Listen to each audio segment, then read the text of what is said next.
dañuy fen Aziz du manqué di julli waxtu Nabou Leye bu defee li day bett Sénégalais yi ñëpp toll ni fecckat Youssou Ndour muy reye Nabou Leye bu defee li du famille am kese lay bett ñun ñëpp lay bett bu dee defu ko yoon na def liggéeyam instant bi méga yi TikTok yi ñuy ut ay bés kenn xamagul kenn xamagul kan moo rey yow waroo def comme waa TikTok yi ma ne la man defuma comme TikTok gars yi di ut ay cas di ut lii nii xamaguñu dara parce que procureur moo mën a ne kii moo reye duñu enquêteur duñu indicateur duñu dara comprendre nga li ma la wax kenn xamul Aziz nu mu deewee kenn xamul ne kee nu mu deewee nañ bàyyi Sénégal lu xew rek ñu génne si TikTok yi di fen nañ bàyyi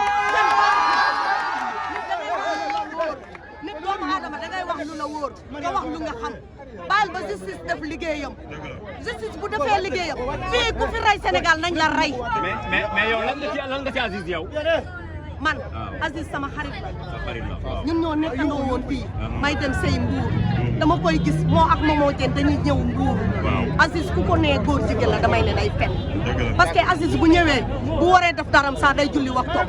Sénégal nañ wax lu nekk dëgg xamuñu Aziz nu mu deewee keneen ak keneen xamul nañ wax dëgg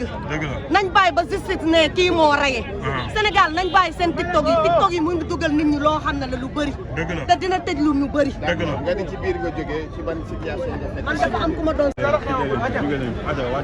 jéggi leen tali bi gars yi ñu ngi am di jéggi tali bi jéggi leen tali bi koy delluwaat leen conférence de presse amu bi da ngeen nga xam mujj tal waaw jéggi leen tali bi jéggi leen tali bi jéggi leen tali bi ah jéggi leen tali bi jéggi leen tali bi nee nañ ne ñëpp jéggi tali bi parce que or ñi yor bola jéggi tali bi ñëpp jéggi tali bi